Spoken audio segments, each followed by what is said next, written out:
Ele pediu o mais barato do cardápio e ninguém o levou a sério. Só ela o tratou como gente. Na hora de ir embora, ela deslizou um bilhete pela mesa. Ele leu e precisou se segurar para não cair. A campainha da porta bateu às 11h30 da manhã, como bate todo dia. Mas o homem que entrou naquela manhã não era igual a todo dia. Ele atravessou a soleira do restaurante Sabor da Terra devagar, com os olhos percorrendo o salão como quem procura um lugar que não existe em nenhum mapa. As mesas estavam quase todas ocupadas. Trabalhadores do entorno, funcionários de escritório, alguns aposentados que faziam do almoço o evento principal do dia. O lugar não era sofisticado. Era o tipo de restaurante que sobrevive não pela decoração, mas pelo cheiro que vaza pela calçada e puxa as pessoas pela manga. O homem se sentou sozinho numa mesa do canto, sem cumprimentar ninguém, sem tirar o casaco surrado que trazia no corpo apesar do calor, sem olhar o celular, sem levantar a mão chamando o garçom, sem fazer nada do que as pessoas normalmente fazem quando querem ser atendidas. Apenas se sentou, colocou as mãos sobre a mesa e ficou quieto, com aquela quietude estranha de quem não precisa de atenção para existir. Tobias foi o primeiro a notar. Ele estava encostado no balcão, polindo um garfo que já estava polido, e jogou o olhar para o homem do canto com a expressão de quem calcula antes de se mover. "Você vai lá?" Ele perguntou para Mirtes, que passava com uma bandeja. "Estou de mãos cheias", ela respondeu sem parar. Tobias não foi. Continuou no balcão. Fez que não viu. Do outro lado do salão, atrás da porta que separava a cozinha da área de serviço, Sinara ajeitava os talheres de uma mesa que acabara de ser limpa. Ela tinha o tipo de presença que não chama a atenção, mas que você sente, do jeito que se sente o cheiro de chuva antes de ela chegar. Trabalhava ali há anos. Conhecia cada mesa pelo número e cada cliente pelo pedido.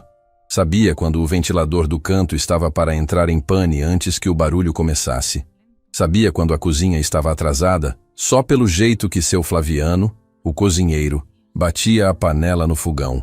Ela viu o homem do canto. Viu que ninguém tinha ido até ele. E foi. "Boa tarde", ela disse, colocando o cardápio na mesa com as duas mãos, como se o gesto tivesse peso. "O senhor já sabe o que vai querer ou prefere um momento?" O homem ergueu os olhos. Eram olhos que não combinavam com o resto. Cansados na superfície, mas com algo lá no fundo que não era cansaço nenhum. Era observação. Era o olhar de quem está acostumado a ver o que os outros escolhem não ver. "O mais barato do cardápio", ele disse. A voz era tranquila, sem pedido de desculpas, sem embaraço. Só isso. Sinara não piscou. Não olhou para o cardápio como quem precisa confirmar o preço. Não sorriu com aquele sorriso de circunstância que as pessoas usam quando não sabem como reagir. "Feijão com arroz, bife acebolado e salada", ela disse. "É o prato do dia. Vem com suco de laranja natural. Pode ser. Água com ou sem gás?" "Sem. Obrigado." Sinara anotou e se afastou. Simples assim. Sem comentário, sem julgamento, sem nenhum daqueles gestos sutis com que as pessoas comunicam o que não têm coragem de dizer em voz alta. Tobias a interceptou na entrada da cozinha. "Ele pediu o quê?" "Prato do dia." "Só?" Tobias cruzou os braços com um meio sorriso que não era simpático. "Esse tipo senta, come o mínimo e deixa troco de nada de gorjeta. Você vai perder seu tempo à toa." Sinara olhou para ele por um segundo. Um segundo exato. "Todo mundo que entra aqui tem direito a ser atendido", ela disse. "Inclusive o tipo que você não quer atender." E entrou na cozinha antes que ele pudesse responder. Laércio Brandão era o dono do Sabor da Terra havia mais de uma década. Um homem de voz alta e braços cruzados que administrava o restaurante como se cada mesa fosse um território pessoal. Não era mau exatamente. Era do tipo que confunde autoridade com rispidez e que aprendeu a tratar bem quem parece que pode pagar mais e ignorar quem não parece. Quando ele saiu do escritório dos fundos e viu o homem do canto, parou, ficou olhando. Depois, caminhou até Tobias. "Quem autorizou aquele homem a sentar ali?" ele perguntou. Baixo o suficiente para não ser ouvido pelo salão, alto o suficiente para que Sinara, que passava com água, escutasse cada palavra. "Sinara foi atendê-lo", Tobias disse. E havia algo no tom que não era inocente. Laércio olhou para o homem do canto. Olhou para o cardápio velho que estava sobre a mesa. Olhou para o casaco surrado, para as mãos sem relógio, para o jeito tranquilo e absolutamente incomodativo com que o homem simplesmente existia naquele espaço. Sinara, Laércio chamou. Ela veio até ele com o bloco de pedidos na mão. Esse senhor tem condições de pagar?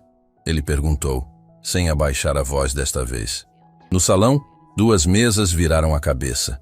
Uma senhora de cabelos brancos que almoçava sozinha perto da janela pausou a colher no ar. Um casal mais jovem parou de conversar. Sinara não se mexeu. Apenas olhou para Laércio com aquela calma que só tem quem já passou por coisas que machucam de verdade e aprendeu que reagir a tudo é um luxo que a vida não oferece para todo mundo. Ele pediu o prato do dia, ela disse, que está no cardápio, que qualquer cliente pode pedir. Não te perguntei o que ele pediu. E eu não te perguntei se podia atendê-lo, ela respondeu, e a frase não tinha agressividade. Tinha algo pior para quem gosta de ter a última palavra. Tinha razão. Laércio abriu a boca. Fechou. Olhou de novo para o homem do canto, que não havia se movido, que não havia olhado para eles, que simplesmente esperava com aquela paciência que começa a incomodar justamente porque não incomoda. Não me dá trabalho, Sinara, ele disse por fim, baixinho, e voltou para o escritório. A senhora de cabelos brancos perto da janela murmurou algo para ninguém em particular. O casal jovem trocou um olhar. Mirtes, que tinha assistido a tudo de longe, fingiu se ocupar com os guardanapos. Sinara foi buscar o prato. Ela serviu o homem sem cerimônia e sem pressa. Colocou o prato, o copo de suco, o pãozinho na cesta, os talheres no lugar certo. Tudo com o mesmo cuidado que teria com qualquer outra mesa. Bom apetite, senhor, ela disse. Obrigado, ele respondeu. E então, pela primeira vez desde que havia entrado, ele a olhou com atenção de verdade. Como é seu nome? Sinara. Ele assentiu lentamente, como se guardasse o nome num lugar específico dentro da cabeça. Obrigado, Sinara. Ela foi atender outras mesas. Mas de onde estava, sem olhar diretamente, ela percebia que o homem comia devagar. Não com apatia, com presença. Cada garfada como se a refeição merecesse atenção. Olhava ao redor às vezes, não com a distração de quem está entediado, mas com o interesse tranquilo de quem está aprendendo alguma coisa. Tobias passou por ela mais tarde com uma bandeja vazia. Ele ainda está aí? Disse como se isso fosse uma ofensa. As mesas não têm prazo de validade, Sinara respondeu. Laércio vai reclamar. Laércio reclama de tudo. É a atividade favorita dele. Mirtes, que estava próxima, escondeu um sorriso atrás da mão. O salão foi esvaziando com o passar do almoço. Mesas foram sendo deixadas, contas pagas, cadeiras arrastadas. O barulho foi cedendo espaço para o silêncio de fim de expediente, aquele silêncio gordo de cozinha que descansa e salão que respira. O homem do canto continuou. Não pediu mais nada. Não chamou ninguém. Apenas ficou, com os cotovelos apoiados na mesa e o olhar indo devagar de um canto ao outro do restaurante, como quem lê um livro que não tem palavras. Sinara limpava as mesas quando ouviu a voz de Laércio atrás dela. Vai lá falar com ele, com jeito. Está na hora de encerrar. Ela foi. Se aproximou da mesa do canto e antes que pudesse dizer qualquer coisa, o homem tirou a carteira do bolso. Era uma carteira velha, de couro desgastado nas bordas. Contou as notas com cuidado, colocou sobre a mesa e empurrou na direção dela. Está certo? Ele perguntou. Sinara olhou. Estava mais do que certo. Estava generoso, discretamente generoso, do jeito que só quem entende de dinheiro de verdade consegue ser sem chamar atenção. Está, ela disse. Ele se levantou, pegou o casaco. Olhou uma última vez para o salão e havia naquele olhar algo que Sinara não conseguiu nomear na hora. Uma espécie de conclusão, como quem fecha uma equação que estava aberta. Caminhou em direção à saída, e foi nesse momento que aconteceu. Sinara não planejou, não ensaiou, não pensou 2 vezes nem buscou as palavras com cuidado. Simplesmente agiu com aquele instinto que só existe em quem já carregou um segredo pesado por tempo demais. E um dia, o corpo decide que já chega. Ela foi até o balcão, pegou um guardanapo de papel, escreveu alguma coisa rapidamente e caminhou em direção à porta antes que o homem chegasse lá. Senhor, ela chamou. Ele parou, se virou. Ela estendeu o guardanapo dobrado. O senhor esqueceu isso, ela disse. A voz firme, o olhar direto. Ele olhou para o guardanapo, olhou para ela, e com aquela mesma calma com que tinha feito tudo desde que chegou, pegou o papel, abriu devagar e leu. O que aconteceu depois, ninguém no restaurante esperava. O homem que havia entrado com passos tranquilos e existido o almoço inteiro sem perturbar absolutamente ninguém, ficou parado no meio do salão com o guardanapo na mão e o rosto de quem acabou de ver o chão sumir debaixo dos pés. Não gritou, não falou, não chorou, mas a mão que segurava o papel começou a tremer. Tobias parou o que estava fazendo. Mirtes ergueu os olhos. A senhora de cabelos brancos, que ainda terminava seu café, virou a cabeça devagar. Laércio saiu do escritório com o barulho do silêncio. O homem ergueu os olhos do guardanapo e olhou para Sinara. E naquele olhar havia uma pergunta tão grande que não cabia em nenhuma língua do mundo. Como você sabe isso? Ele disse, a voz saindo diferente, mais baixa, mais funda, como se viesse de um lugar que ele havia fechado há muitos anos. Sinara não desviou o olhar. Porque eu conheci o seu pai, e ele sempre disse que um dia o senhor apareceria. O guardanapo ficou na mão dele como se fosse a coisa mais pesada que já havia segurado na vida. E ninguém naquele restaurante, nem Tobias que tanto reclamara de atendê-lo, nem Laércio que havia questionado se ele podia pagar a conta, nem Mirtes que havia escondido o sorriso atrás da mão. Ninguém tinha a menor ideia de quem era aquele homem, nem do que estava escrito no guardanapo, nem do que aquelas poucas palavras escritas às pressas, sobre um papel barato de restaurante, estavam prestes a mudar. Para ele, para ela, e para todo mundo naquele lugar que havia escolhido naquela manhã, não enxergar um homem simplesmente porque ele não parecia valer a pena ser enxergado. O salão do sabor da terra ficou suspenso. Não houve barulho, não houve movimento. Foi o tipo de pausa que acontece quando algo maior do que o espaço ao redor entra pela porta sem pedir licença e todo mundo sente, antes mesmo de entender. Tobias tinha parado com o pano de copa na mão. Mirtes segurava uma pilha de pratos que havia esquecido que estava segurando. Laércio ficou parado na entrada do corredor que levava ao escritório.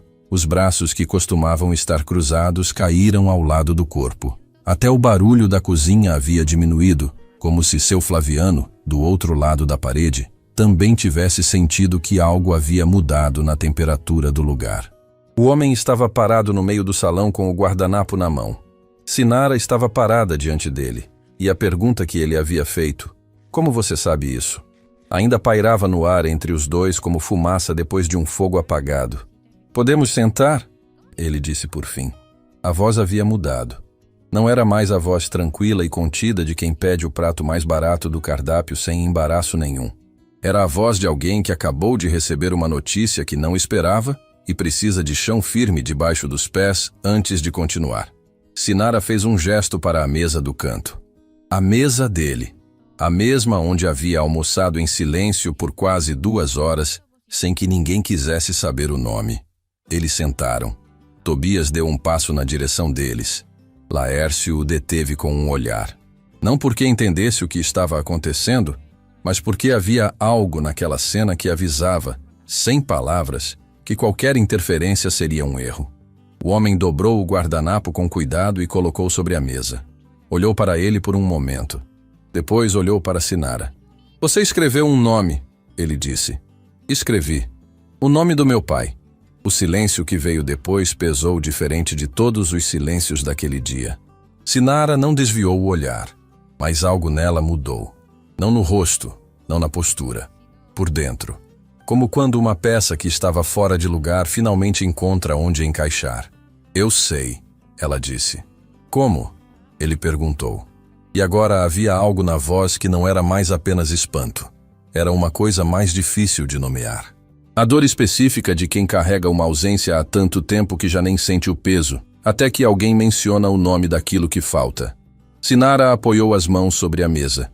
As mãos de quem trabalha, Não as mãos delicadas dos catálogos de revista, mas mãos reais, que conhecem o peso de bandejas, a temperatura de pratos quentes, o frio das manhãs de inverno, quando o restaurante abre antes do sol. "O senhor se chama Heitor", ela disse. Não era pergunta. Ele não respondeu de imediato, mas algo no rosto confirmou antes que qualquer palavra viesse. "Como você sabe meu nome?", ele perguntou. "Porque o seu pai falava de você", ela respondeu. "Sempre. Toda vez que vinha ao restaurante onde eu trabalhava antes deste. Sentava na mesma mesa, pedia o mesmo café, ficava o tempo que precisava. E em algum momento da conversa, aparecia o seu nome. Heitor está bem. Heitor está crescendo. Heitor vai longe. Pode anotar." Ela fez uma pausa. Ele tinha muito orgulho do senhor. Heitor ficou imóvel. "Meu pai", ele repetiu, como se a palavra precisasse ser testada na boca para saber se ainda cabia. "Seu Argemiro", Sinara confirmou. E ao dizer o nome, foi ela quem precisou parar por um instante. Porque nomes de gente boa, quando ditos em voz alta depois de muito tempo, têm um peso que a gente nunca está completamente preparada para sentir. Heitor baixou os olhos para o guardanapo. No papel, escritas às pressas com a caneta que Sinara usava para anotar pedidos, estavam apenas 2 linhas. Mas 2 linhas que continham um mundo inteiro para quem soubesse ler o que estava entre elas. "Seu Argemiro sempre disse que o senhor voltaria. Eu acreditei nele. Meu nome é Sinara. Ele me ajudou quando eu não tinha mais nada." Heitor passou o dedo pelas palavras sem tocar no papel, como se as letras fossem frágeis. "Ele te ajudou", ele repetiu. "Ele me salvou", ela corrigiu com simplicidade. A diferença entre as 2 palavras não era exagero, era precisão. Heitor ergueu os olhos. "Me conta", ele disse. E havia na voz uma urgência que ele não tentou esconder. O tipo de urgência que só existe quando a pessoa sabe que o que está prestes a ouvir vai preencher um espaço que ela passou a vida inteira tentando fingir que não existia. Sinara respirou fundo. Ela não era do tipo que conta a própria história sem motivo. Havia aprendido cedo que a vida de cada um tem o tamanho exato de uma mochila. Você carrega o que cabe, dobra o que não cabe e aprende a caminhar com o peso distribuído de um jeito que não apareça para quem está passando do lado. Mas havia algo naquele homem, naquele Heitor que ela reconheceu no instante em que ele cruzou a porta, pelo formato do queixo, pela forma de segurar o copo com as 2 mãos do jeito que o pai fazia, pela quietude que era a marca registrada dos 2, que fazia a mochila parecer mais leve só de estar perto. Alguns anos atrás, ela começou, e as palavras saíram devagar, como quem desenterra algo com cuidado para não quebrar. "Eu perdi meu marido. Não de repente, devagar, que é o pior jeito de perder alguém. Uma doença que não tem pressa e não tem pena. Ficamos lutando durante muito tempo. Quando ele foi, eu fiquei com meu filho, Cauã, que ainda era criança, e com a minha mãe, Dona Gene, que já não conseguia mais trabalhar por conta da saúde." Ela pausou. Não por emoção, ou não só por emoção, mas porque havia momentos da história que precisavam de espaço para respirar, senão perdiam a verdade. "Perdi o emprego onde estava porque precisei faltar muito durante o período do tratamento. Quando fui buscar outro, não tinha referência atualizada, não tinha endereço fixo. Tínhamos mudado de bairro porque não conseguíamos mais pagar onde morávamos.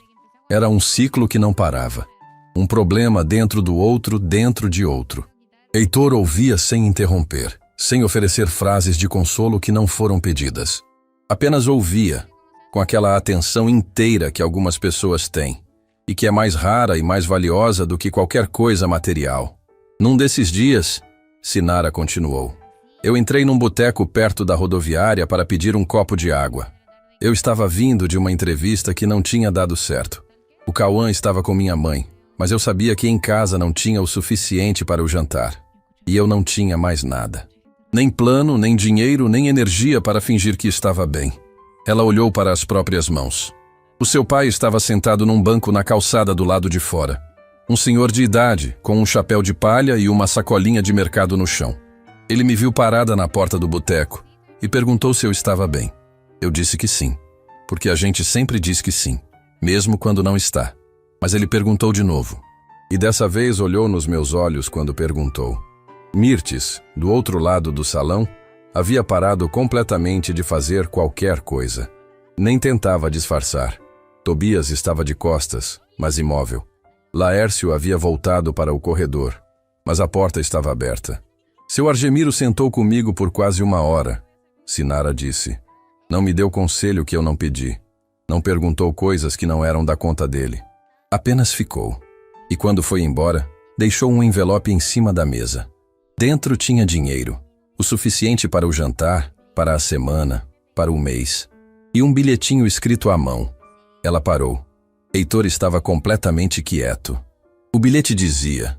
Ela falou, e a voz saiu um pouco menor, como quem trata uma coisa delicada com delicadeza. Você tem chama, não deixa apagar. De um velho que já quase deixou a dele apagar e se arrependeu. O silêncio que veio depois era o tipo que não precisa ser quebrado. É o tipo que deve ser habitado. Heitor fechou os olhos por um momento. Quando abriu, havia algo neles que não estava antes. Uma umidade que ele não tentou esconder, mas também não deixou cair. Ele nunca me contou isso, ele disse. Ele era assim. Sinara respondeu, suavemente. Fazia as coisas e guardava para ele. Acho que era a forma dele de respeitar a dignidade de quem recebia. Como se tornar público diminuísse o valor. Heitor assentiu lentamente. Sim, esse era o pai que ele conhecia. O mesmo homem que nunca aparecia nas histórias que ele contava de si mesmo, mas que estava em cada decisão que Heitor havia tomado na vida sem perceber de onde vinha a raiz. Ele continuou indo ao restaurante onde você trabalhava? Ele perguntou. Durante muito tempo, ela disse. Sempre no mesmo horário, sempre o mesmo café. Às vezes conversávamos por longos momentos. Às vezes ele só ficava sentado lendo o jornal e eu passava, enchia a xícara e era o suficiente. Ela fez uma pausa. Até que um dia ele não apareceu mais. Heitor não disse nada. Não precisava. Os dois sabiam o que o não apareceu mais significava. Eu fui embora daquele restaurante algum tempo depois. Sinara continuou. Vim parar aqui. A vida não para enquanto a gente está processando as perdas. O Cauã cresceu, a minha mãe continua precisando de cuidados e eu continuo aqui, de avental, servindo o prato do dia. Ela disse isso sem amargura. Era declaração, não queixa. A diferença era sutil, mas estava lá. E Heitor percebeu. Quando o senhor entrou hoje, ela disse, eu soube na hora. Não pelo rosto, porque nunca vi uma foto, mas pelo jeito de sentar, pelo jeito de segurar o copo, pelo jeito de olhar o salão como se estivesse aprendendo alguma coisa com ele. Ela sorriu levemente. O primeiro sorriso verdadeiro desde que a conversa começou. É igualzinho ao que o seu pai fazia. Heitor ficou olhando para ela por um momento longo. Depois olhou para o restaurante ao redor, para as mesas, para o balcão, para Tobias que fingia não estar escutando, para Laércio que havia aparecido de novo no corredor e dessa vez nem tentava disfarçar. E então, Heitor fez algo que ninguém esperava. Ele tirou o celular do bolso, abriu um aplicativo. Girou a tela na direção de Sinara. Era uma fotografia. Antiga, com aquela cor amarelada que o tempo coloca nas imagens como uma assinatura. 2 homens, um mais velho e um mais jovem, na frente de um galpão com uma placa que Sinara não conseguiu ler direito. Os dois sorrindo. O mais velho com chapéu de palha. Esse é meu pai, Heitor disse apontando para o mais velho. E esse sou eu. Essa foto foi tirada no dia em que abri meu primeiro negócio. Ele estava lá. Sinara olhou para a foto, para o rosto familiar de seu Argemiro, congelado num sorriso que ela havia visto muitas vezes ao vivo, mas nunca fotografado. E o negócio? Ela perguntou. Heitor olhou para ela com aquela calma específica de quem está prestes a dizer algo que vai mudar o tamanho do que a outra pessoa acha que está vivendo. A Verano Incorporações, ele disse. Talvez o nome não diga nada. Mas se você abrir a janela deste restaurante e olhar para o outro lado da rua, vai ver o nome da empresa na lateral do prédio que está sendo construído ali. Sinara olhou para a janela. Do lado de fora, a estrutura de concreto e vidro que estava crescendo havia meses do outro lado da avenida. A obra que havia mudado o fluxo do bairro inteiro. O prédio que todo mundo comentava porque tinha mudado o valor de cada metro quadrado ao redor. Ela voltou os olhos para Heitor. E pela primeira vez, desde que ele havia entrado pelo sabor da terra às 11h30 da manhã com o casaco surrado e o pedido do prato mais barato do cardápio, Sinara entendeu que aquele homem não havia entrado ali por acaso, que o bairro não havia sido escolhido por acaso, que ele não estava do lado de fora da obra, supervisionando e dando ordens, como seria de se esperar do dono de uma das maiores incorporadoras do país. Ele estava do lado de dentro de um restaurante simples, de avental e panelas, comendo o prato mais barato e esperando. Esperando por quê? Por quem? O senhor sabia que eu trabalhava aqui, ela disse. Não era acusação. Era a peça que havia faltado durante o almoço inteiro finalmente se encaixando no lugar. Heitor não respondeu imediatamente. E foi no silêncio desse não responder que Sinara percebeu que a história que pensava estar entendendo tinha uma camada que ela ainda não havia visto. Uma camada que mudava tudo. Heitor não respondeu imediatamente. E foi exatamente nesse silêncio, nesse espaço entre a pergunta de Sinara e a resposta que ainda não tinha vindo, que o restaurante inteiro pareceu prender a respiração junto com ela. Tobias havia abandonado qualquer pretexto de trabalho. Estava encostado no batente da cozinha com os braços cruzados, o pano de copa esquecido no ombro, os olhos fixos na mesa do canto como quem assiste a uma cena que sabe que vai contar para alguém mais tarde. Mirtes tinha se sentado discretamente numa cadeira vazia perto do balcão, como se as pernas tivessem decidido por conta própria que não era hora de continuar de pé. Até seu Flaviano havia aparecido na fresta da porta da cozinha, com o avental manchado e uma expressão de quem claramente não entendia o que estava acontecendo, mas entendia que era algo. Laércio estava parado no meio do corredor. Não havia voltado para o escritório. Não havia ido embora. Ficou ali, no espaço entre entrar e sair, como quem não consegue decidir se quer saber o final da história ou se tem medo do que o final vai revelar sobre ele mesmo. Você perguntou se eu sabia que você trabalhava aqui. Heitor disse finalmente.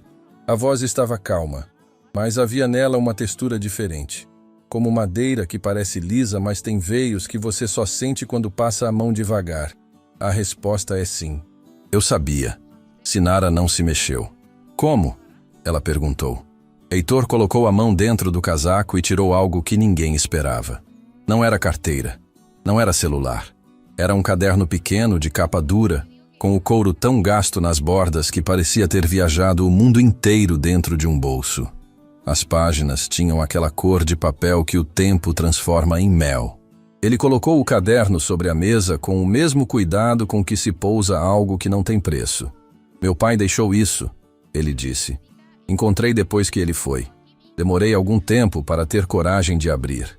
Sinara olhou para o caderno sem tocá-lo, como se ele fosse uma coisa sagrada que pede permissão antes de ser alcançada. O que tem dentro? Ela perguntou.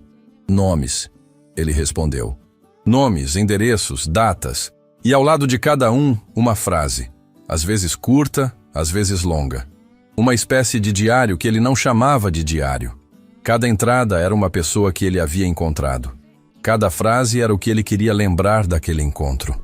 Heitor abriu o caderno com delicadeza, de quem conhece cada página de cor, mas ainda trata como se fosse a primeira vez. Virou até uma folha específica e girou o caderno na direção de Sinara. Ela olhou. A letra era a de um homem mais velho, firme, mas com aquela leve tremida que a idade empresta às mãos sem pedir. A mesma letra que ela havia visto uma vez num bilhete escrito sobre uma mesa de boteco. Numa tarde que ela não esquecia, porque foi o dia em que quase desistiu de continuar tentando. O nome dela estava ali. Sinara. Mulher de coragem sentada na porta de um lugar que não queria entrar. Olhos que já viram demais, mas ainda não desistiram de ver. Deixei o que pude. Não foi suficiente. Nunca é. Mas foi honesto. Sinara leu uma vez. Leu de novo. E na segunda leitura, algo dentro dela que havia ficado muito tempo fechado com cuidado e com necessidade, começou a ceder pelas bordas. Ela não chorou ali, na frente de todos. Mas quem a conhecia, e Mirtes a conhecia bem o suficiente, viu o momento exato em que a respiração dela mudou. Um segundo mais lenta, um segundo mais funda. O tipo de respiração que a gente faz quando precisa conter algo que é grande demais para o tamanho do espaço onde está. Ele me viu, ela disse baixinho. Não para Heitor, para si mesma. Ele sempre via. Heitor respondeu. Tobias se descola do batente da cozinha e deu alguns passos em direção ao salão. Não chegou perto o suficiente para ouvir, mas chegou perto o suficiente para ver o caderno sobre a mesa. Para ver Sinara com a mão perto, mas sem tocar.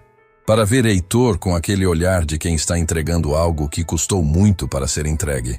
Quem é esse homem? Ele murmurou, mais para si do que para Mirtes, que estava ao lado. Não sei. Mirtes respondeu baixinho. Mas é alguém importante.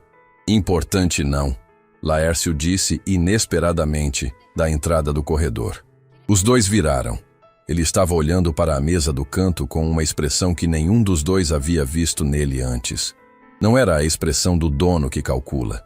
Era a expressão de um homem que está percebendo, tarde demais, que tomou uma medida errada. Importante não. É alguém que importa. Que é diferente. Tobias abriu a boca. Fechou. Não havia nada a dizer depois disso. Como você me encontrou? Sinara perguntou. O caderno tem meu nome, mas não tem o nome deste restaurante. Não tem, Heitor confirmou. Mas tinha o nome do bairro. E tinha uma frase que meu pai escreveu ao lado da sua entrada que eu não entendi na primeira vez que li. Ele virou uma página a mais no caderno. Apontou para uma linha que estava logo abaixo da entrada de Sinara, separada por um traço fino. Procure a mulher da chama. O que ela carrega é maior do que ela imagina. E parte disso pertence a nós. Sinara leu a frase 3 vezes. Parte disso pertence a nós, ela repetiu, e havia na voz uma hesitação que não era fraqueza. Era o cuidado de quem sente que está pisando em terreno que não conhece ainda, mas precisa atravessar. O que ele quis dizer com isso? Heitor fechou o caderno devagar, apoiou as mãos sobre a capa gasta e olhou para Sinara com aquele olhar que ela já havia aprendido ao longo daquele almoço inteiro, que significava que o que vinha a seguir era verdadeiro, completamente verdadeiro. Me conta sobre seu marido, ele disse. A frase chegou de mansinho, mas pousou com peso. Sinara ficou quieta por um momento. Não era resistência. Era o tempo que a gente precisa para pegar numa coisa doída sem fazer cara de dor. Décio, ela disse. O nome saiu simples, direto, sem adorno. Como nomes de pessoas muito amadas costumam sair quando a gente já não precisa mais protegê-los do mundo. O nome dele era Décio. Heitor não disse nada, apenas ouviu. Ele era um homem simples, Sinara continuou. Não tinha formação longa, não tinha bens, não tinha conta em banco que valesse mencionar. Mas tinha uma coisa que eu nunca vi em mais ninguém. Tinha a generosidade como instinto, não como virtude cultivada, não como esforço, como instinto. Via alguém precisando e agia antes de pensar. Era assim desde antes de me conhecer. Era assim desde criança, segundo a mãe dele contava. Ela pausou. Os olhos foram para a janela por um instante, para o prédio em construção do outro lado da avenida, e voltaram para Heitor. Anos antes de ficarmos doentes, ela disse. Quando a vida ainda estava no eixo, Décio me contou uma história. Uma das poucas vezes que eu ouvi falar de si mesmo com aquele brilho nos olhos que as pessoas têm quando fizeram algo que as orgulha de verdade. Ele disse que certa vez encontrou um senhor em dificuldade. Um homem mais velho que havia perdido tudo que tinha num negócio que deu errado. Que estava recomeçando do zero numa cidade que não era a dele. Sem família por perto. Sem para onde recorrer. Sinara olhou para Heitor. E Heitor ficou absolutamente imóvel. Décio tinha economias pequenas. Ela continuou. O dinheiro que estava guardando para reformar um cômodo da casa. Ele deu tudo para esse senhor. Sem contrato. Sem prazo. Sem exigir nada em troca. Ela respirou fundo. Quando cheguei em casa naquele dia, ele estava sentado na varanda com aquele sorriso que só aparecia quando ele tinha feito algo que o deixava em paz consigo mesmo. Me contou a história. E quando perguntei como ele tinha certeza de que o homem era honesto, ele disse uma coisa que eu nunca esqueci. Ela olhou diretamente para Heitor. Ele disse, a gente não doa para quem merece, Sinara. A gente doa para quem precisa. Merecimento a gente não sabe medir. Necessidade a gente reconhece. O silêncio que se instalou depois daquela frase era diferente de todos os silêncios daquele dia. Era o tipo de silêncio que tem forma, que tem temperatura, que a gente sente na pele como se fosse físico. Heitor tinha os olhos fixos na mesa. As mãos sobre o caderno estavam quietas, mas havia nelas uma tensão que os nós dos dedos entregavam para quem soubesse olhar. O senhor mais velho que Décio ajudou, Sinara disse devagar, como quem caminha em direção a uma conclusão que começou a ver, mas ainda não tem certeza se deve nomear. Era o seu pai. Não era pergunta. Heitor ergueu os olhos. E na resposta que estava naquele olhar, sem nenhuma palavra, Sinara soube. Soube que o dinheiro que seu marido havia guardado para reformar um cômodo da casa, o dinheiro de um homem simples que tinha pouco e deu tudo assim mesmo, aquele dinheiro havia chegado nas mãos de seu Argemiro no momento em que ele mais precisava. Havia permitido que Argemiro se reestabelecesse. Havia permitido que Argemiro ajudasse o filho. Havia colocado Heitor Verano de pé no começo de tudo. O homem cujo nome estava na lateral do maior prédio em construção da avenida. O homem que hoje era dono de uma das maiores incorporadoras do país. Tinha chegado até ali. Tinha chegado até aquele ponto de partida com o dinheiro guardado de Décio. Sinara sentiu as mãos esfriarem. Meu marido, ela disse, e a voz saiu diferente agora. Menor, mais funda. Meu marido que morreu sem ter nada, que nos deixou sem conseguir dar o que queria dar, foi ele quem tornou tudo isso possível. A última palavra ficou no ar. Tudo isso. O prédio do outro lado da rua. O restaurante onde ela trabalhava há anos de avental, servindo o prato do dia. Os dois lados da mesma história, separados por uma avenida e por uma vida inteira de distância. Eu não sabia, Heitor disse. A voz estava diferente, carregada de algo que não era culpa, porque culpa seria pequeno demais para nomear aquilo. Era a consciência específica e pesada de quem percebe, de repente, que a própria existência foi construída sobre a bondade de alguém que nunca vai poder agradecer. Meu pai nunca me contou de onde veio aquele dinheiro. Só me disse que havia recebido ajuda. Que existia no mundo gente boa que ele precisava honrar com o que construísse.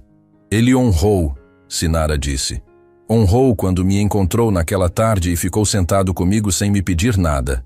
Ela engoliu com dificuldade. Honrou mais do que imagina. Mirtes, do outro lado do salão, havia colocado as mãos sobre o rosto. Não para esconder o choro, para conter. Tobias estava olhando para o chão e havia no jeito que ele olhava algo que não era mais o cálculo de antes. Era vergonha. A vergonha silenciosa e produtiva de quem entende, tarde demais, que havia medido um ser humano pela aparência do casaco que usava e errado feio na medida. Laércio tinha se afastado do corredor. Tinha ido até uma mesa vazia. E estava sentado, sozinho, olhando para a mesa do canto, com uma expressão que Mirtes descreveria para a filha mais tarde, naquela noite, como a expressão de um homem que acabou de enxergar o tamanho do que não viu. Heitor abriu o caderno de novo. Virou as páginas com aquele cuidado de sempre até encontrar o que procurava. Tirou um envelope de dentro das últimas folhas. Um envelope simples, fechado, com 2 nomes escritos na frente. 2 nomes. O primeiro era o de Heitor. O segundo era o de Sinara. Encontrei isso junto com o caderno, ele disse, empurrando o envelope em direção a ela. Está fechado. Nunca abri porque está endereçado aos 2. E eu precisava encontrar você antes. Sinara olhou para o envelope. Para a letra do mesmo homem que havia escrito, você tem chama. Não deixa apagar num bilhetinho de boteco. A mesma letra firme com a tremida suave do tempo. O mesmo capricho de quem escreve sabendo que as palavras vão durar mais do que ele. Ele sabia que você me procuraria? Ela perguntou. Ele sabia que eu ia. Heitor respondeu.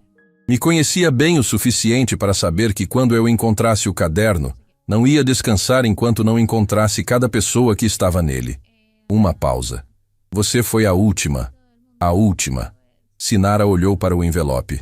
Para os 2 nomes juntos, lado a lado, escritos pela mão de um homem que não estava mais ali, mas que havia planejado aquele encontro com a paciência e a fé de quem acredita que o tempo não cancela as coisas certas, apenas as adia. Ela estendeu a mão para pegar, e foi nesse momento que a porta do sabor da terra se abriu. Não com barulho, não com urgência, com aquela abertura cotidiana de quem entra num lugar que conhece bem. Mas quem entrou não era cliente, não era fornecedor, não era ninguém que qualquer pessoa naquele salão esperava ver naquele momento. Era um adolescente de mochila nas costas, com o cabelo bagunçado do jeito de quem veio correndo e não ligou, e aquele olhar ligeiro de quem está sempre a meio passo de entender o mundo, mas ainda não chegou lá.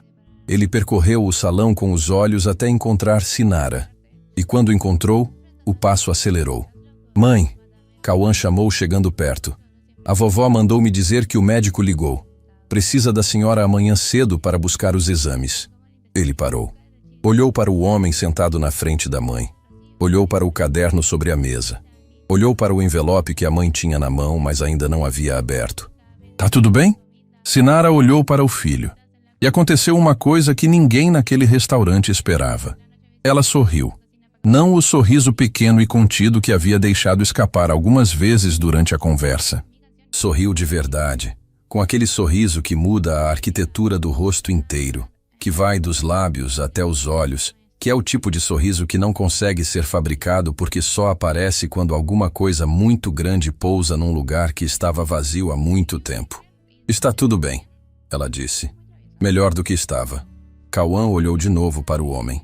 Heitor o olhou de volta, com aquela calma que era a marca registrada, e assentiu levemente. O gesto mínimo de quem respeita o espaço de outro sem precisar explicar porquê. "Senta aqui um minuto", Sinara disse para o filho. "Tem alguém que você precisa conhecer." Cauã jogou a mochila numa cadeira e sentou, com aquela disponibilidade natural de quem ainda não aprendeu a ter pressa para as coisas importantes. Sinara olhou para Heitor. Heitor olhou para o envelope na mão dela, e ambos sabiam que o que estava escrito ali dentro, o que seu Argemiro havia deixado para os dois, com aquela letra firme e trêmula, com aquela fé paciente de quem planta sem precisar ver a colheita, ia mudar alguma coisa. De que tamanho ninguém sabia ainda, mas ia mudar. Sinara colocou o envelope sobre a mesa. Passou os dedos pela borda com delicadeza. E não abriu. Não ainda. Porque havia uma voz dentro dela. A voz de um homem bom que ela havia amado e perdido, e que vivia agora na memória e na forma que o filho tinha de inclinar a cabeça quando prestava atenção em algo, que dizia que os momentos grandes merecem ser habitados antes de serem abertos, que algumas revelações precisam de uma respiração antes, que o que estava dentro daquele envelope havia esperado tempo suficiente para esperar mais alguns minutos, mas só mais alguns.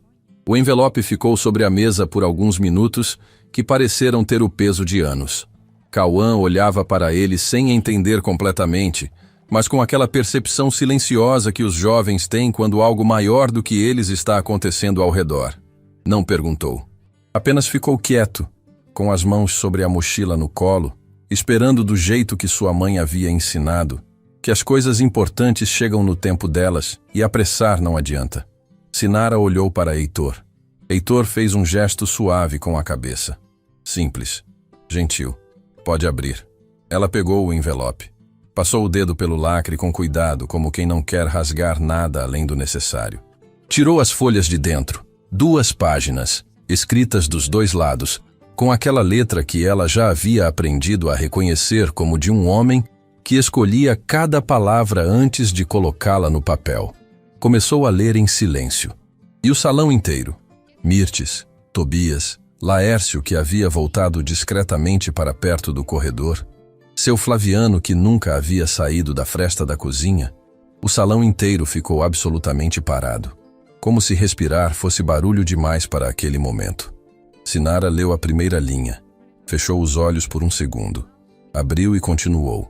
Quando terminou a primeira página, ela ergueu o olhar para Cauã. O filho a observava com aquela atenção específica que ele tinha, herdada diretamente do pai. Ela sempre pensava, de quem sente que está prestes a entender algo que vai mudar o tamanho das coisas. "Filho", ela disse. A voz estava inteira, firme, mas havia nela uma camada mais funda, como terra úmida embaixo da superfície seca. "Esse homem aqui é Heitor. O pai dele conheceu o seu avô. E o seu avô conheceu o seu pai." Cauã, Olhou para Heitor. Heitor o olhou de volta. Conheceu como? O menino perguntou. Sinara colocou a carta sobre a mesa e explicou. Não tudo de uma vez. Não com dramaturgia. Com aquela honestidade direta que ela sempre usou com o filho porque havia decidido, desde que Décio foi embora, que Cauã merecia a verdade em tamanho real, não em versão reduzida para protegê-lo. Contou sobre a tarde do boteco, sobre as economias que Décio havia dado para um desconhecido, sobre seu Argemiro, sobre o caderno, sobre a cadeia invisível de bondade que havia passado de mão em mão durante anos, sem que ninguém dos dois lados soubesse que estava sendo passada. Cauã ouviu tudo sem interromper. Quando ela terminou, ele ficou em silêncio por um momento. Depois olhou para as próprias mãos. Depois olhou para Heitor. Meu pai fez isso, ele disse. Não era pergunta.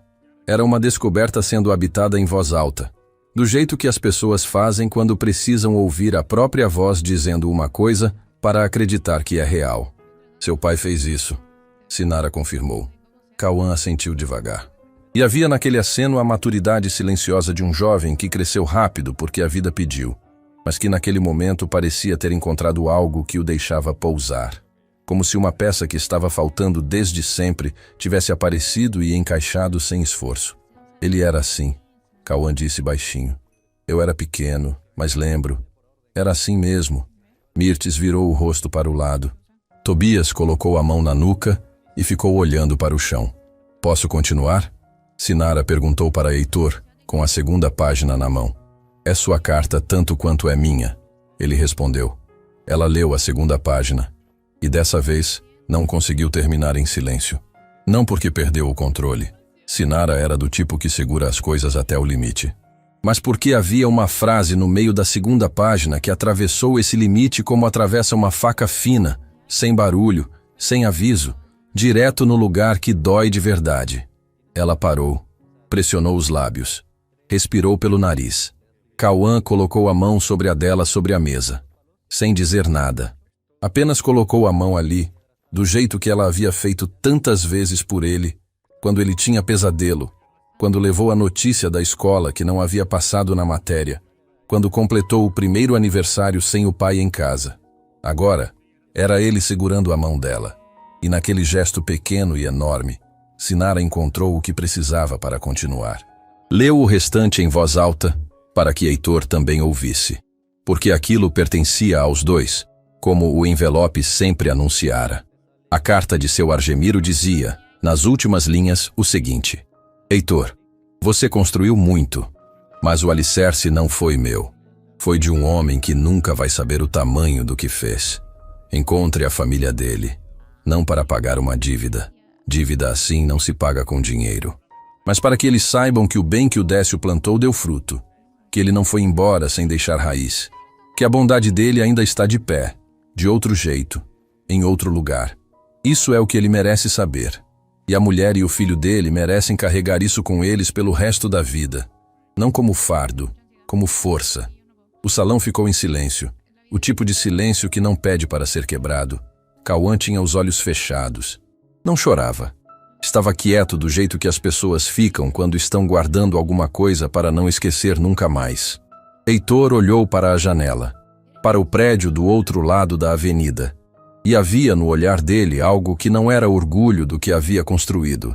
Era pela primeira vez a consciência plena de sobre o que havia construído. Não sobre o dinheiro do pai. Não sobre o talento próprio. Sobre a generosidade silenciosa de um homem simples que havia dado tudo o que tinha para um desconhecido numa tarde qualquer. Sem pedir reconhecimento, sem esperar retorno.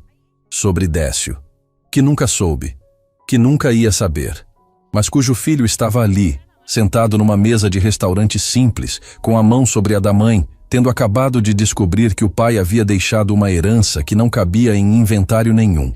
Tem mais uma coisa, Heitor disse depois de um tempo. Sinara ergueu os olhos. Ele tirou do mesmo bolso interior do casaco um segundo envelope. Menor, sem nome escrito na frente. Empurrou na direção dela. Isso não é do meu pai, ele disse. É meu. Escrevi antes de vir, porque eu sabia o que a carta dele dizia.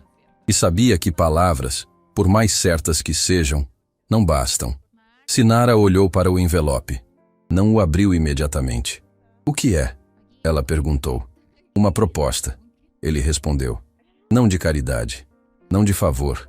Uma proposta que você pode recusar sem que mude nada entre a história do seu marido e a história do meu pai.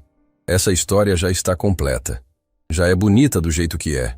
O que está nesse envelope é separado. É sobre o que vem agora. Sinara ficou olhando para ele. Por que separado? Ela perguntou. Porque o que o Décio fez não pode virar moeda de troca, Heitor respondeu.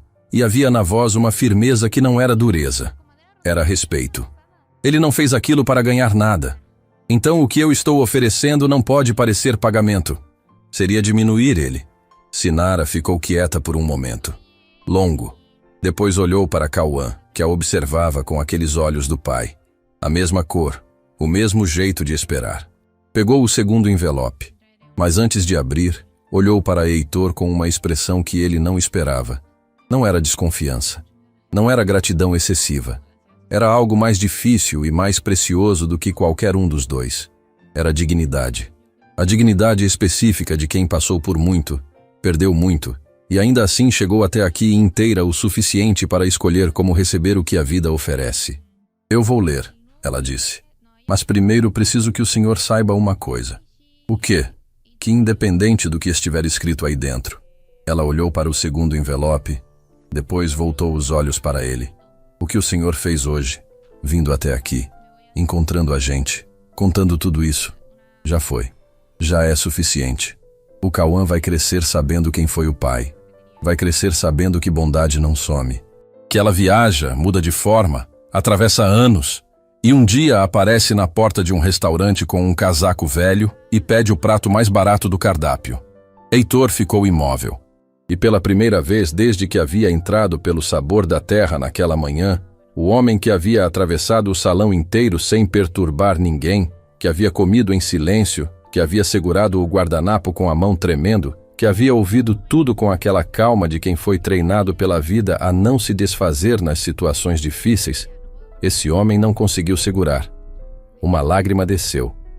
Só uma. Silenciosa, rápida, discreta como tudo que ele fazia. Mas Cauã viu, e sem dizer uma palavra, o filho de Décio empurrou o copo de água que estava sobre a mesa na direção de Heitor. O gesto mais simples do mundo. O gesto mais generoso do mundo. Exatamente como o pai teria feito. Sinara abriu o segundo envelope com a mesma calma com que havia aberto o primeiro. Mas dessa vez, Cauã não estava olhando para as mãos da mãe. Estava olhando para Heitor. Para aquele homem que havia chegado sem anunciar, que havia se sentado no canto como se o mundo não soubesse que ele estava ali, que havia chorado uma lágrima só e discreta e recebido um copo d'água de um adolescente como se fosse a coisa mais natural do mundo. Cauã o observava com os olhos que herdou do pai. Aqueles olhos que não julgavam, mas que viam tudo. As folhas saíram do envelope. Eram 3 páginas, datilografadas, não manuscritas. Com o logo discreto da Verano Incorporações no topo, um V simples, sem excesso. Sinara começou a ler. Ninguém no salão se mexeu. Laércio havia se aproximado mais do que antes. Não tentava disfarçar. Estava parado a poucos metros da mesa do canto com os braços ao lado do corpo. Não cruzados, como de costume, e uma expressão que Mirtes, que o conhecia há anos, nunca havia visto nele. Era a expressão de um homem que está assistindo a algo e percebendo, ao mesmo tempo, que o jeito como ele enxergava o mundo até aquele momento estava errado em partes importantes. Tobias não estava mais encostado no batente. Estava sentado numa cadeira próxima, com os cotovelos nos joelhos e o olhar fixo no chão. Do jeito de quem está tendo uma conversa séria consigo mesmo e não está gostando de tudo que está ouvindo. Mirtes ficou onde estava, discreta, presente, com aquela lealdade silenciosa que era a marca dela. Sinara leu as 3 páginas inteiras sem parar. Quando terminou, ficou olhando para o papel por um momento. Depois olhou para a janela, para o prédio em construção do outro lado da avenida, para aquela estrutura que havia crescido semana após semana, que havia mudado a luz que entrava pelo sabor da terra nas tardes, que havia se tornado parte da paisagem tão gradualmente que ninguém mais realmente a via. Ela via agora. O senhor está construindo um centro comunitário, ela disse. Não era pergunta. Era a leitura sendo confirmada em voz alta. No térreo do prédio, Heitor confirmou. 18 salas, cursos profissionalizantes, reforço escolar, atendimento básico de saúde, espaço para associações do bairro. A construtora financia a estrutura. A administração fica a cargo de uma fundação. A Fundação Argemiro e Décio, Sinara disse. E o próprio nome, pela primeira vez dito em voz alta, teve o efeito de uma pedra jogada em água parada. As ondas foram lentas, mas foram longe. Cauã ergueu os olhos. Décio, ele repetiu. O nome do pai no nome de uma fundação. Numa placa. Num lugar que existiria e ajudaria pessoas depois que ele já não estava mais. O jovem ficou parado por um instante, processando o tamanho daquilo. Depois olhou para Heitor com uma expressão que era difícil de nomear, porque misturava coisas que raramente aparecem juntas no mesmo rosto. Gratidão e, ao mesmo tempo, uma dignidade que não queria dever nada a ninguém. E, ao mesmo tempo, a consciência de que havia coisas que estavam além de dívida e crédito. Por que o nome do meu pai junto com o do seu? Ele perguntou, direto, sem rodeio. A pergunta de quem foi criado para não aceitar explicação incompleta. Heitor olhou para ele com respeito evidente.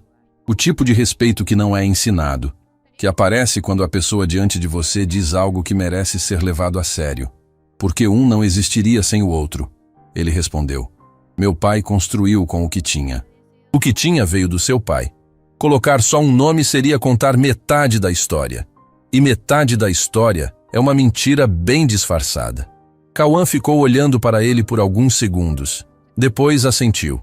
Uma vez, firme. E aquele aceno simples fechou algo que havia ficado aberto desde a tarde em que um menino pequeno ficou olhando para a porta esperando o pai que não voltava mais.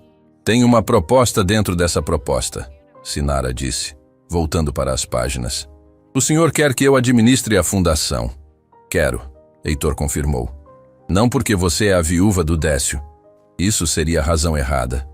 Mas porque você passou anos servindo pessoas neste salão e eu observei como você faz isso. Você enxerga. Você age antes que a pessoa precise pedir. Você não mede quem merece atenção pelo tamanho do pedido nem pela aparência de quem pede. Ele fez uma pausa. Uma fundação comunitária precisa de alguém que entende as pessoas por dentro, não de alguém que entende relatório por fora. Você é a pessoa certa pelo motivo certo. Sinara ficou quieta. Não era hesitação. Era o cuidado de quem aprendeu que decisões grandes merecem silêncio antes de resposta. Minha mãe precisa de acompanhamento, ela disse. Tenho compromissos que não posso abandonar para assumir algo que não sei se consigo. Está previsto, Heitor respondeu. Página 2, parágrafo 3. Horário compatível com responsabilidades familiares, suporte para cuidados de saúde de dependentes e um período de adaptação sem pressão de resultado. Sinara foi na segunda página. Leu o parágrafo. Leu de novo. O senhor preparou isso antes de me encontrar, ela disse. Preparei. Então sabia que eu ia aceitar. Não, ele disse.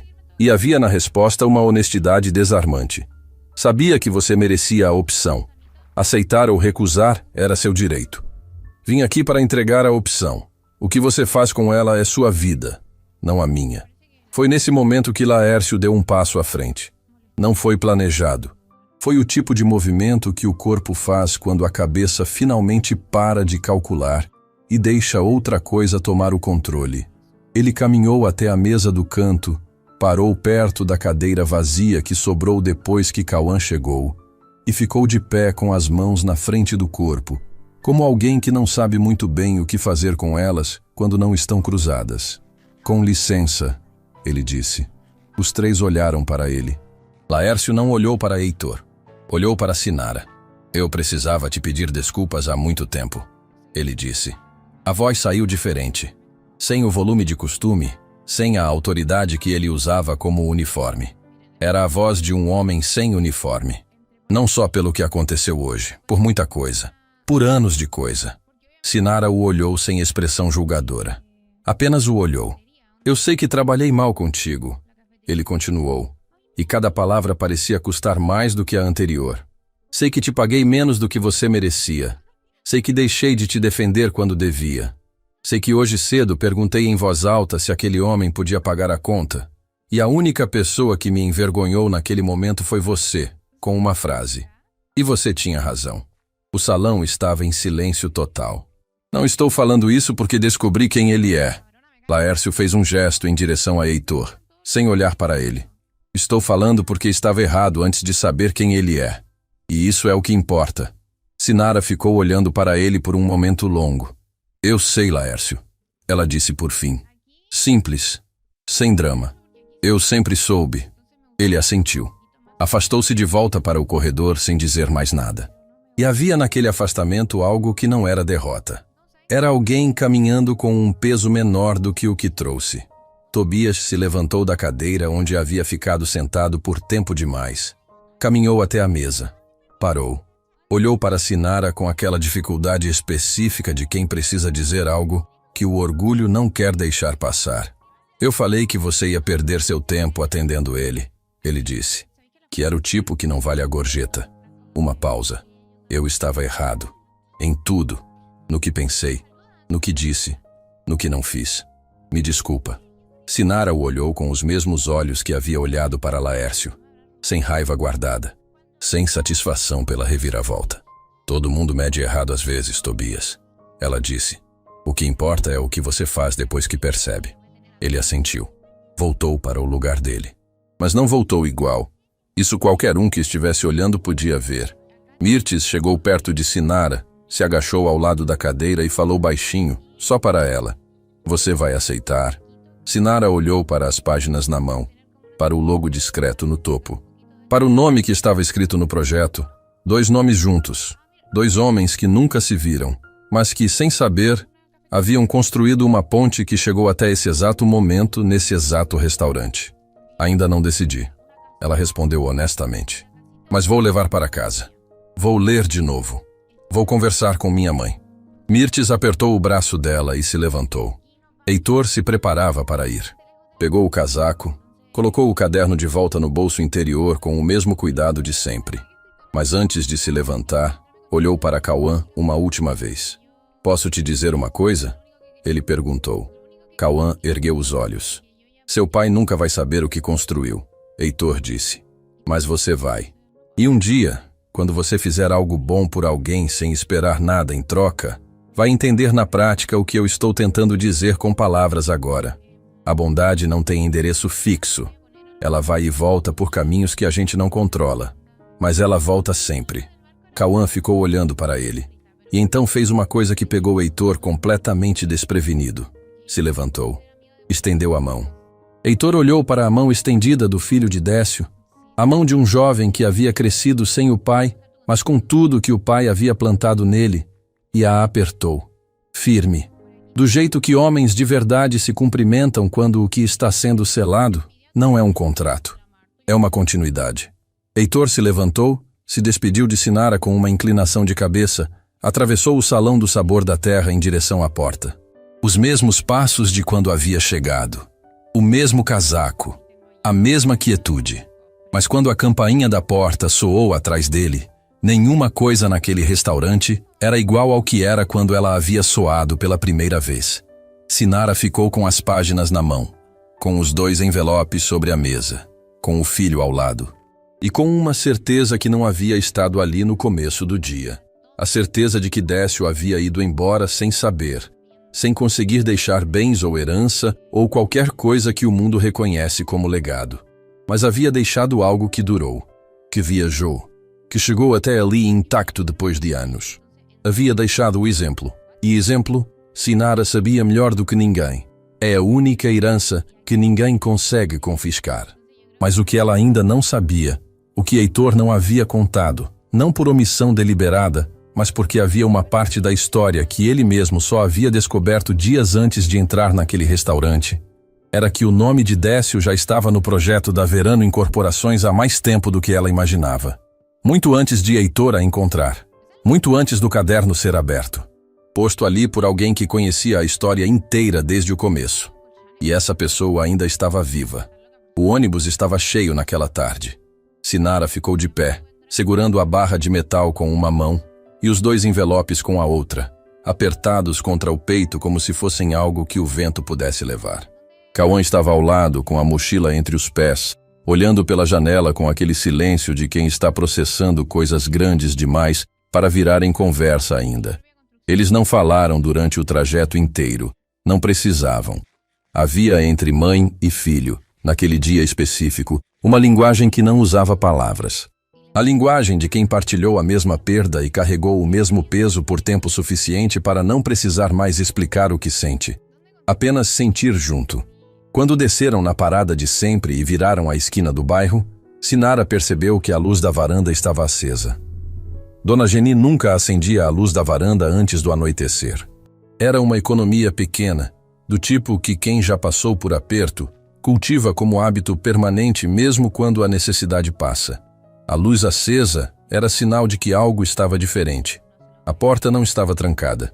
Sinara entrou e encontrou a casa com um cheiro de chá de erva cidreira. Outro sinal. Dona Geni só preparava a erva cidreira quando estava agitada por dentro e precisava de algo para segurar as mãos enquanto o pensamento corria. A mãe estava sentada na cadeira de madeira perto da janela da sala. Não estava com o chá na mão. Estava com as mãos juntas no colo, como quem terminou de rezar faz pouco tempo e ainda não decidiu o que fazer com os dedos depois. Quando Sinara entrou, Dona Geni ergueu os olhos. E Sinara parou. Porque o olhar da mãe não era o olhar de uma mulher que estava esperando ouvir notícia. Era o olhar de uma mulher que já sabia. Mãe, Sinara disse. Apenas o nome. Mas havia na forma como saiu uma pergunta inteira. Cauã entrou atrás da mãe, viu a avó, viu a expressão da mãe e fez o que os jovens sábios fazem quando entendem que o momento não é deles. Jogou a mochila no canto, disse, vou pegar água e desapareceu pela cozinha com uma discrição que Décio teria reconhecido imediatamente como herança própria. Sinara se sentou no sofá em frente à mãe. Colocou os 2 envelopes sobre a mesinha entre elas. Dona Geni olhou para os envelopes. Os olhos dela ficaram por um momento na caligrafia do primeiro, a letra de seu Argemiro.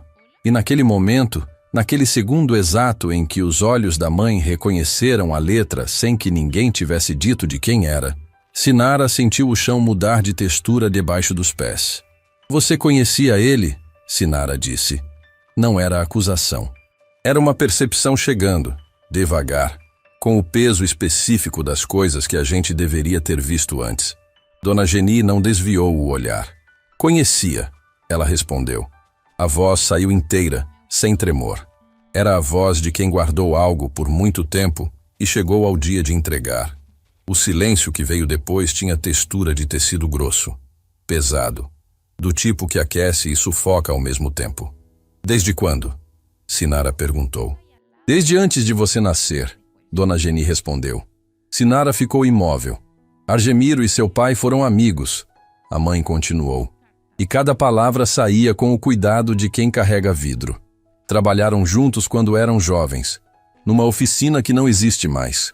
Perderam o contato com o tempo, como acontece. A vida separa as pessoas sem avisar. Mas a amizade de verdade não tem prazo de validade, filha. Ela dorme, mas não morre. Você sabia que ele tinha encontrado o Décio, Sinara disse. Não era mais pergunta.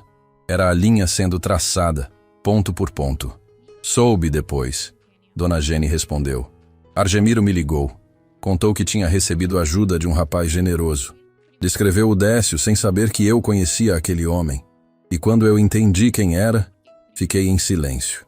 Porque algumas coincidências são grandes demais para serem chamadas de coincidência e pequenas demais para serem chamadas de milagre. Ficam num espaço do meio que a gente não tem nome. Sinara sentiu os olhos arderem. Não de choro ainda. De algo que vem antes do choro. A pressão de entender demais de uma vez. Você sabia, ela repetiu. E dessa vez havia na voz uma camada que não era raiva, mas que precisava ser dita. Você sabia que o homem que o Décio ajudou era amigo seu. Sabia que essa história existia. E não me contou. Dona Geni assentiu. Uma vez. Firme. Não contei. Por quê? A mãe ficou em silêncio por um momento. Não o silêncio de quem não tem resposta. O silêncio de quem tem resposta demais e está escolhendo qual parte dizer primeiro. Porque você estava no pior momento da sua vida, ela disse. O Décio tinha ido embora faz pouco. Você estava tentando ficar de pé enquanto o chão sumia. O Cauã precisava de você inteira, ou pelo menos inteira o suficiente. Se eu chegasse naquela época e dissesse que o dinheiro que o seu marido doou tinha virado um império do outro lado da cidade, ela pausou. Você ia conseguir carregar isso? Ia ser força ou ia ser mais peso? Sinara abriu a boca. Fechou. Porque a resposta honesta era que ela não sabia. E não saber era o suficiente para entender a escolha da mãe. Então você guardou, Sinara disse. Guardei. E continuei em contato com o Argemiro. De longe, discretamente. Até que ele foi. Dona Geni olhou para os envelopes sobre a mesa. Antes de ir, ele me ligou uma última vez. Me disse que tinha deixado um caderno para o filho, que o filho ia encontrar os nomes. Que quando chegasse na sua vez, ele precisava que eu fizesse uma coisa. Sinara esperou. Me pediu para entrar em contato com o Heitor. Dona Geni disse. Para contar quem era o Décio. Para garantir que quando o Heitor chegasse até você, ele já soubesse o suficiente para fazer a coisa certa. O ar do cômodo mudou de pressão. Foi você, Sinara disse. Foi você que colocou o nome do Décio no projeto da fundação, antes de Heitor me encontrar. Fui eu, Dona Geni confirmou. Liguei para o escritório dele. Pedi para falar sobre o projeto do bairro. Contei a história do Décio. No dia seguinte, o nome dele já estava lá. O Heitor não precisou pensar duas vezes. Sinara ficou olhando para a mãe, para aquela mulher pequena na cadeira de madeira, com as mãos juntas no colo e os olhos que já tinham visto o suficiente para não precisar mais de aprovação de ninguém.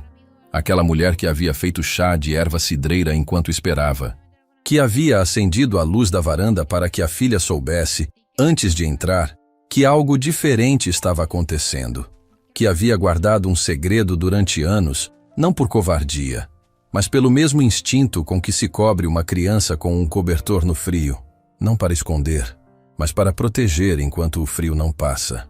Mãe, Sinara disse, e a palavra saiu diferente de todas as outras vezes que havia dito aquela palavra na vida. Saiu menor e maior ao mesmo tempo. Saiu com toda a história que tinha dentro. Dona Geni finalmente se mexeu. Estendeu as mãos na direção da filha. E Sinara se levantou do sofá, caminhou os 3 passos que separavam os 2 móveis e se agachou na frente da cadeira, como quando era criança e chegava machucada, e a mãe era o único lugar do mundo que fazia a dor ter tamanho suportável.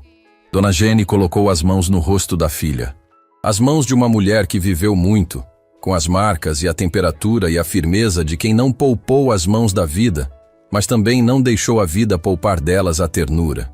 Eu não te escondi por fraqueza, ela disse. Te protegi enquanto você precisava. E quando percebi que você estava de pé de verdade, de pé com raiz, não só equilibrada, sorriu levemente. Deixei o Argemiro chegar até o filho dele. Porque era a hora. Como você soube que era a hora? Porque você parou de sobreviver e começou a viver de novo. Dona Geni respondeu. Tem diferença. E uma mãe vê essa diferença antes de qualquer um. Cauã apareceu na entrada da sala com 2 copos de água e um terceiro de suco, que colocou sobre a mesa sem dizer nada. Viu as mãos da avó no rosto da mãe. Viu os olhos de Sinara.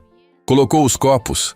Se sentou no chão perto da cadeira da avó, com a naturalidade de quem pertence àquele espaço, de um jeito que não precisa de cadeira para ser confirmado. Ela sabia? Ele perguntou para a mãe, com aquela intuição direta que era marca registrada. Sabia, Sinara respondeu. De tudo? De tudo. Cauã olhou para a avó. Dona Geni o olhou de volta com aqueles olhos que haviam acompanhado cada centímetro do crescimento dele sem perder um. Por que não contou antes? Ele perguntou, sem tom de acusação, com curiosidade genuína. Porque existem histórias, Dona Geni disse, que só fazem sentido completo quando a pessoa está pronta para carregar o tamanho delas. Antes disso não é história, é peso.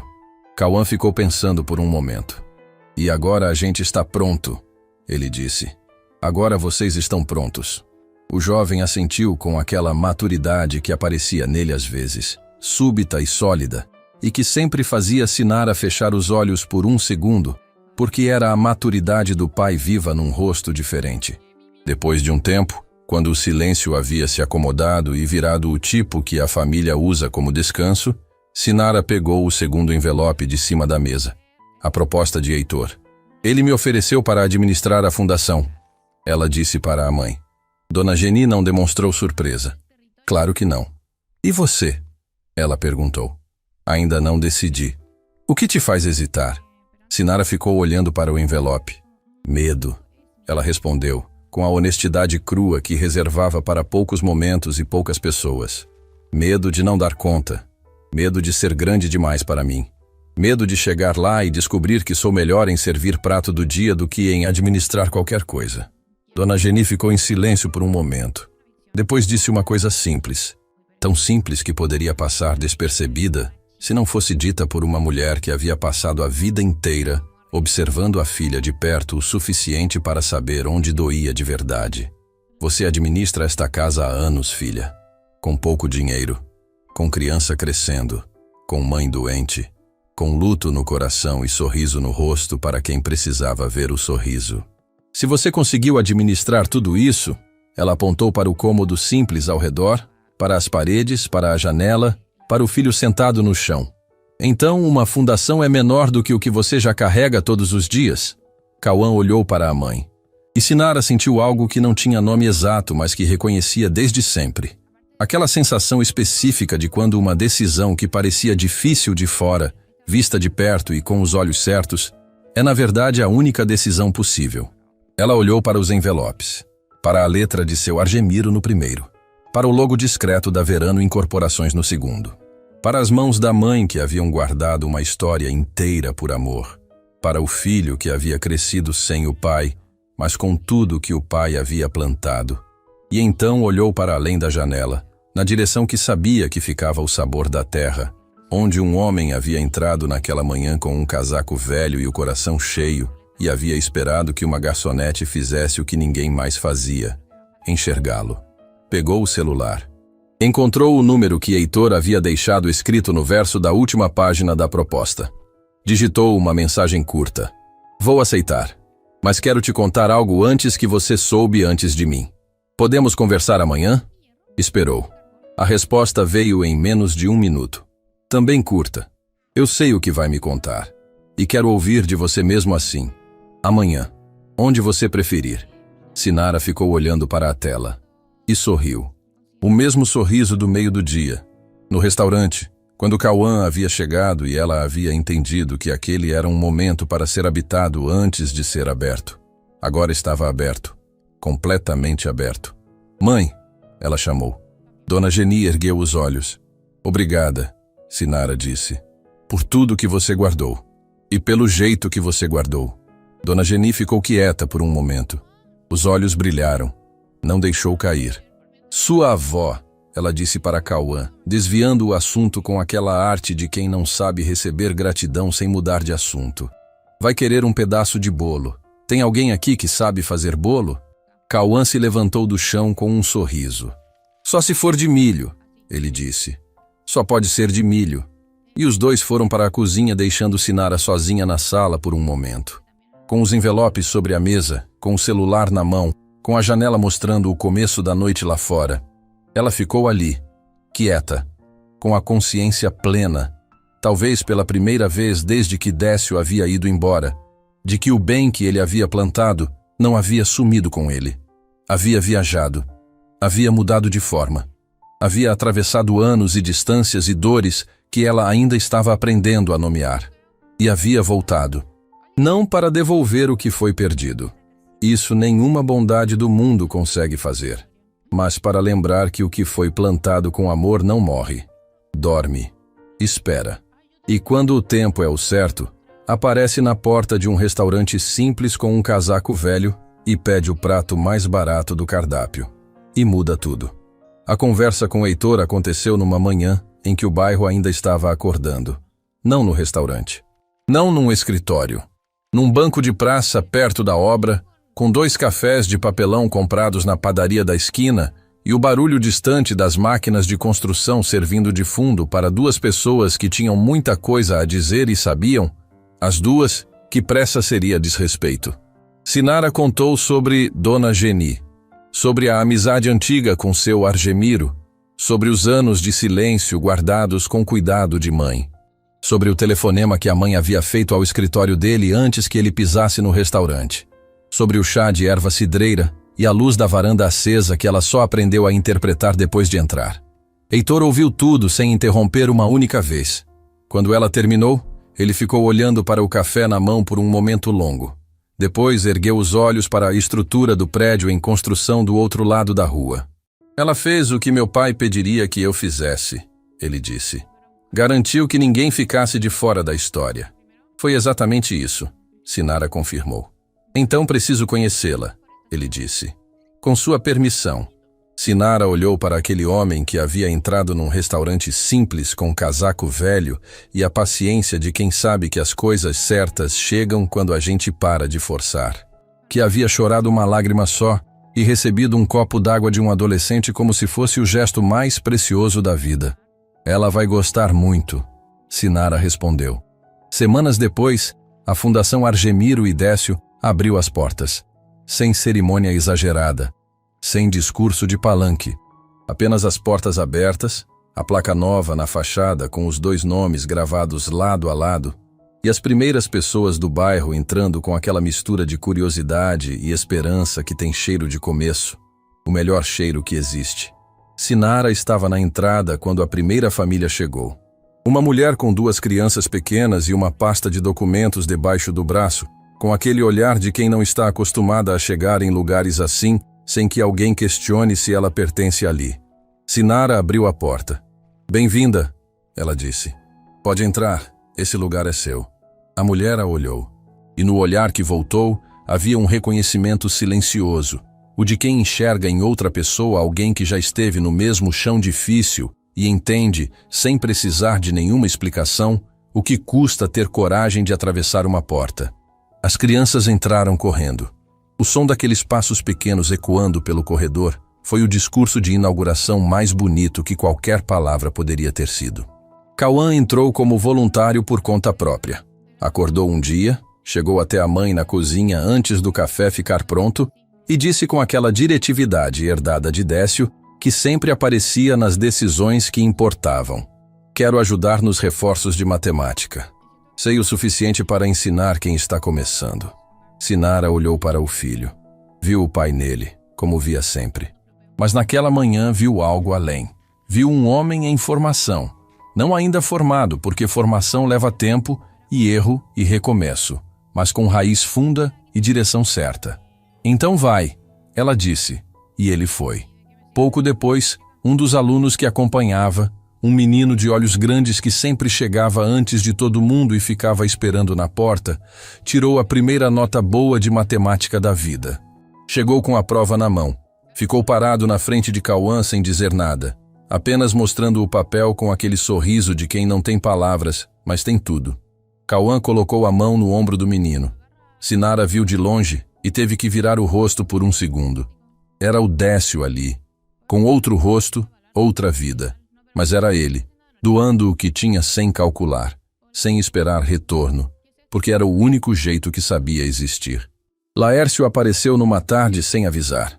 Não para pedir, não para oferecer dinheiro, que teria sido o gesto fácil e insuficiente. Chegou com uma proposta. O Sabor da Terra forneceria refeições a custo reduzido para as famílias atendidas nos dias de curso. Sinara o recebeu no escritório pequeno, com vista para o pátio onde as crianças faziam barulho de recreio. Por que está fazendo isso, Laércio?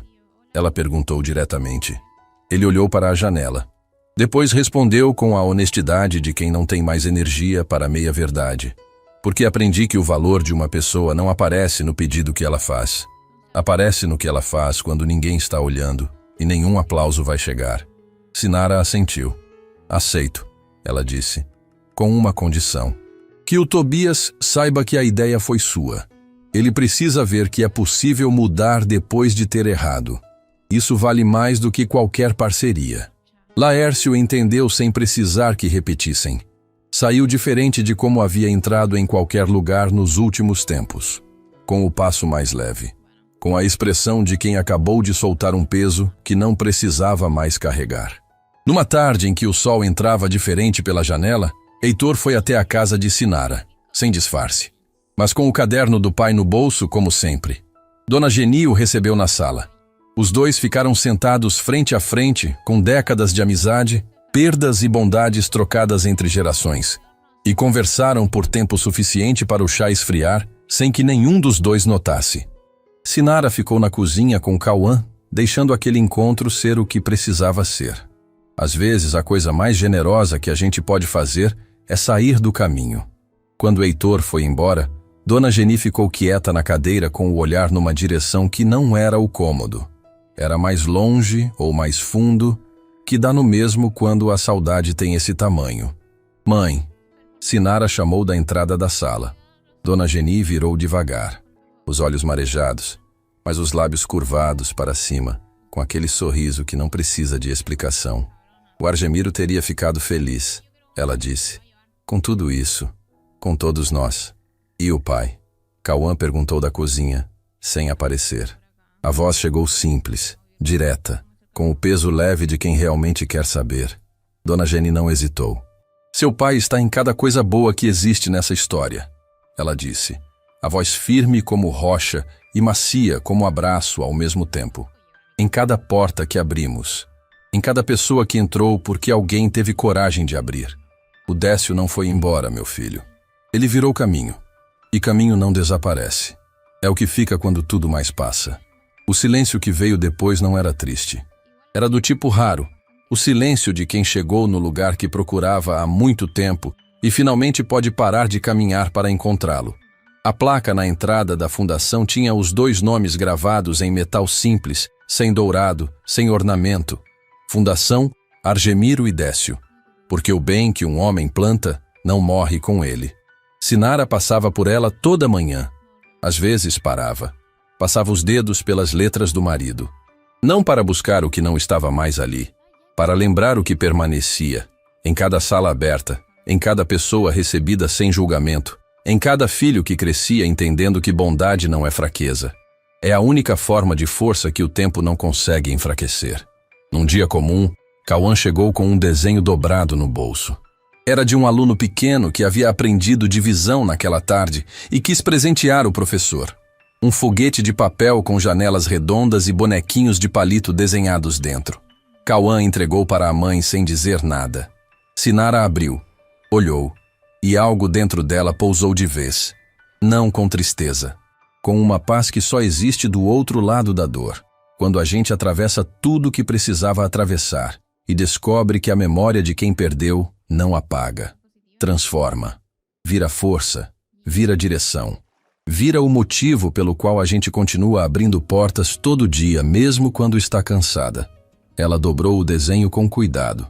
Guardou na gaveta do escritório, junto com os dois envelopes com as páginas do caderno, com o bilhetinho de boteco de letra trêmula que dizia: "Você tem chama, não deixa apagar." Fechou a gaveta. Respirou fundo e foi abrir a porta para a próxima pessoa que esperava do lado de fora. Porque era isso que ela sabia fazer. Não porque alguém mandava, não porque alguém aplaudia, mas porque havia aprendido da forma mais difícil e mais bonita que a vida oferece, que o bem não se guarda, se passa, de mão em mão, de geração em geração, de um homem simples que doa tudo que tem para um desconhecido, até uma garçonete que entrega um bilhete num guardanapo e muda a vida de um homem que o mundo inteiro reverencia, mas que no fundo só precisava ser enxergado, como todo mundo. Como sempre foi.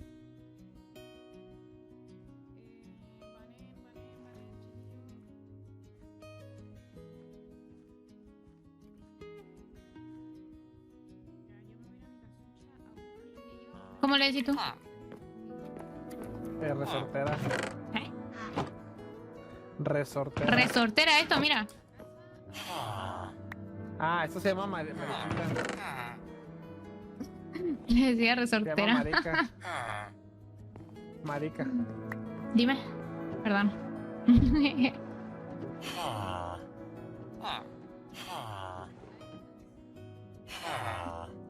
Me voy a llevar todo esto.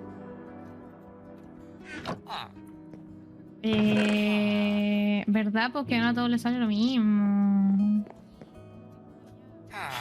Tengo una polla de espacio. Bueno. A ver, ven. Podría venir en otro momento después de... Ven, toma, te la presto. No me gusta. No, Tómala, chao, chao. Por eso te veo como mascota.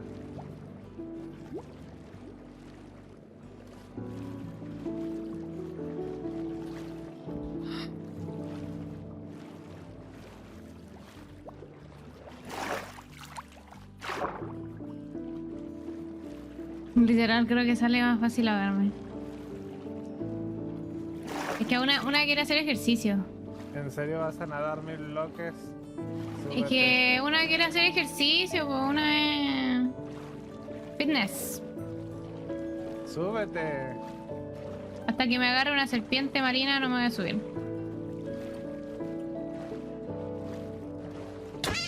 ¡Ey! Súbete. No, hasta que me hables como una persona humana y no como una mascota, no.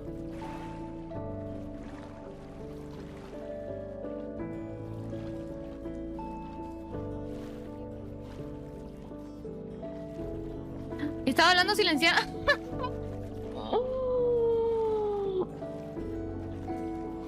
Todo este rato le estuve hablando y él no me estaba escuchando porque no me había quitado el silencio. Lol.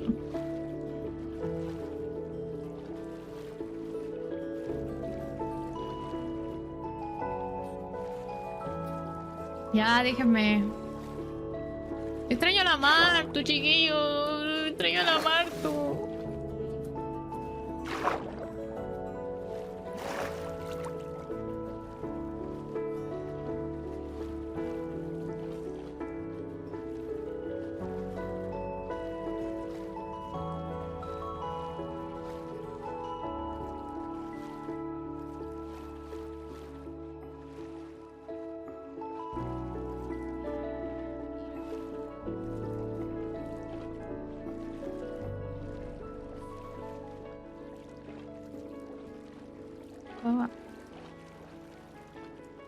Para que te pongas high tech.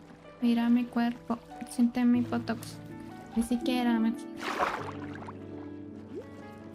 Dame la mano.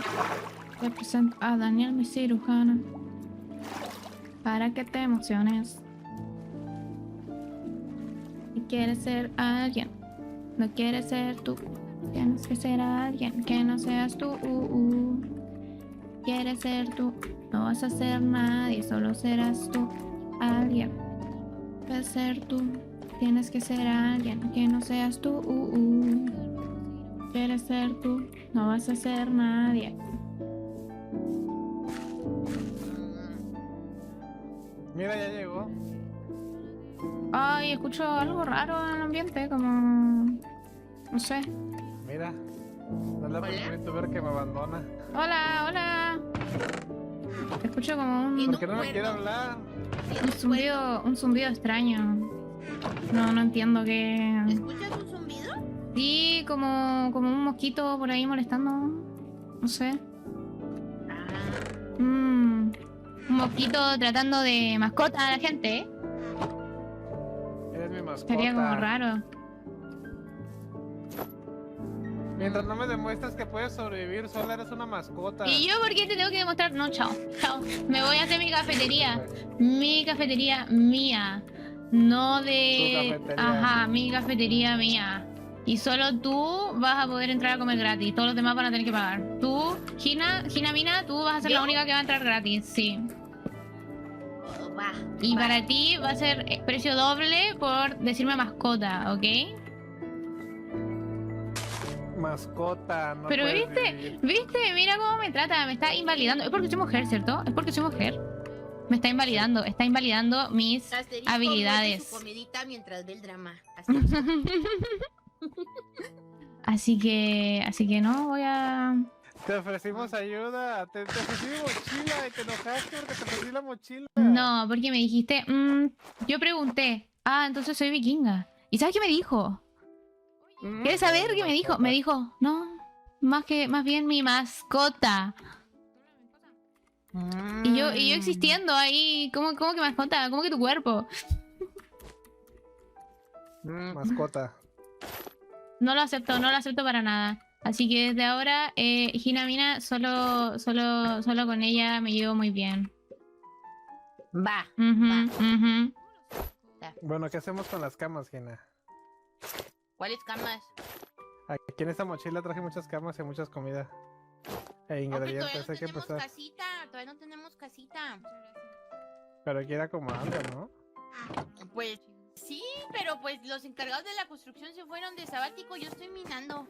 Coveni, ascendiste de mascota a ingeniera. Comienza a construir una casa. Yo le hago caso a Hina. Tu mascota puedo ser, la de él no. La tuya sí. Pero yo no quiero que seas Gina, una mascota. Quiero que Gina, seas te una mujer regalo- libre, fuerte y Te hermosa. regalo este unicornio, toma. Acepto el traspaso por ti. Bueno, a ver, no puedo negar que sí pareces un unicornio.